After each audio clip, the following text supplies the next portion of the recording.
why wasn't Jesus recognized. wasn't recognized after his resurrection. This is a fun question. Yeah, and it's not an easy one, Daniel, but I think there's a lot of good responses. I think Jesus wasn't already recognized. Let me give you a small, just a easy answer first. Psychologically, nobody was expecting Jesus to rise again. This is clear from the text, clear from the Old Testament. No one expected him to rise again. And so if you think this guy standing over there's a resurrection, there's Mike mentioned the catch 22, something's going on inside you. That looks like Jesus, but he's not supposed to rise. So who is this? So one thing could just be psychological, but let me give you other, I think, more substantial reasons. Let me use this as an example, near-death experiences. In a lot of near-death experiences, people claim, I'll just leave it there, claim to see a family relative, a grandfather, a father. But when they appear, they see him, he's not the 92-year-old man who died. He's 25 years old. And yet they knew it was their father or grandfather. Excuse me.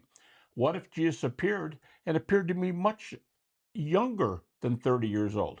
What if you definitely wouldn't have thought that was Jesus until he started talking? Thirdly, the Apostle Paul says, 1 Corinthians 15, there's going to be changes. We're going to be raised in a body, our body. Jesus was raised in a body, his body. But Paul says there's going to be a lot of change. If there's going to be a lot of change, then there's going to be people asking a lot of questions. So all of those things, I think, contribute to this. Jesus mostly looked like he was, but there were enough differential things, and you don't believe in resurrection, this wasn't going to happen, and you had to be persuaded otherwise. So they didn't always get it at first. I'd add a few things to that. So, one, you've gotten Luke. Luke reports as Jesus is walking with the Emmaus disciples, it says their eyes were kept from recognizing Yeah. him. So Jesus wants to kind of play with them a little bit. I think it's kind of funny when he says, well, why the long faces, guys? And he says, are you the only one in Jerusalem that doesn't, you're not aware of what happened on Friday? And Jesus kind of, no, what? And then he said, well, this Jesus, we thought he was a prophet and blah, blah, blah. And then finally, he opens their eyes to see when they break bread.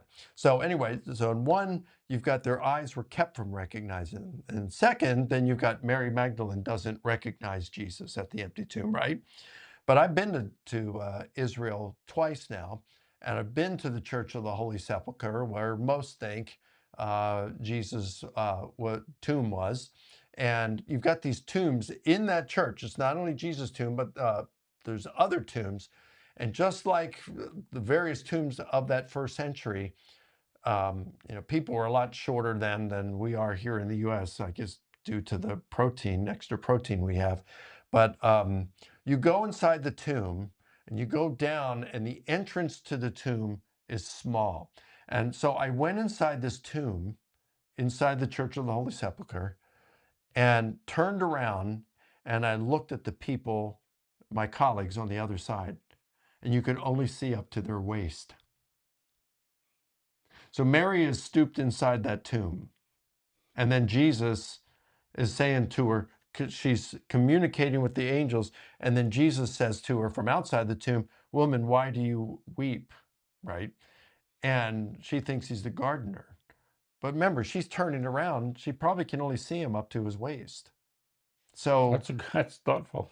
so that's the second. The third one comes from Matthew 28:17, where the disciples go to Galilee to meet him. And it says, some worshiped, but others doubted. Now that's something that has confused a lot. And I think I know the answer to this. Maybe I'm wrong, but um, I think that is the same appearance. And I argue for this in my book, Why Are There Differences in the Gospels? Spend a lot of time on this in that book. So this definitely seems like the first appearance to the group of male disciples. So you've got Jesus at the Last Supper, both in Matthew and Mark, telling them, after I have been raised, I will go ahead of you to Galilee. So he's telling them, after his resurrection, he's going to Galilee. Then In Mark 14:28, as well as the parallel text in Matthew, the angel tells the women, you're seeking Jesus. He is not here. He is risen, as he said. Now go and tell his disciples that he is going ahead. Present tense, he is on his way. He is going ahead of you to Galilee. There you will see him just as he told you. And in Greek, the original language of the New Testament, the word there appears first in the clause for emphasis. There in Galilee is where you're going to see him. So Matthew places it in Galilee. Mark implies it because Mark gets cut off really abruptly at verse 8. We don't know what happened to the ending of Mark. And then you have Luke and John. Both the first appearance to the group of male disciples is in Jerusalem. Now, in Luke, we know why, because Luke is compressing everything. The resurrection, all the appearances, and the ascension happens on Easter, that one day. So he has to put everything there because he's running out of room in his scroll.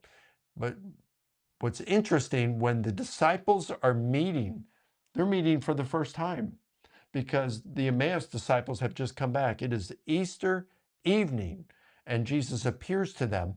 And it's real interesting what it says. It says, out of joy and amazement, they were unbelieving. How isn't that? Out of joy and amazement, they were unbelieving. How does that go together? The way he's using it there is the same way we would use it today, with a walk-off home run in the bottom of the ninth inning, Game 7 of the World Series, and your team just won. Unbelievable! Out of joy and amazement, they were unbelieving. That's how it's being used. It's a stronger term, but this is how it's being used when in Matthew 28:17, some worshiped, but others doubted. Now that Greek word is distazo, and it's used only one other time in the same gospel, Matthew, and that is where Jesus is walking on water, and he says, Lord, if that's you, command me to come. Well, come. And then he sees the wind and the waves, and he starts to sink. Lord, save me. And he reaches down, and he grabs and pulls him up. Why did you doubt? He had enough faith to get out and walk on the water, but yet he's saying, how can this be? It's the wow, but how?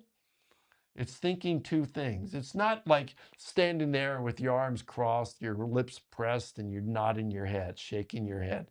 That's not what it means, some doubted. It's being used in the same sense as the unbelieving. So it's not a matter of whether they recognized him. That's not even applied in this third one. And I just think all three of these instances that are brought up about not recognizing Jesus, why wasn't he recognized? I think they're fairly easily explained. What do you think? No, I think we both gave like what, 3 answers? Yeah. That's 6. So there's some good responses to this one. Yeah, that's a fun one, Daniel, but sorry to take so long. Good question.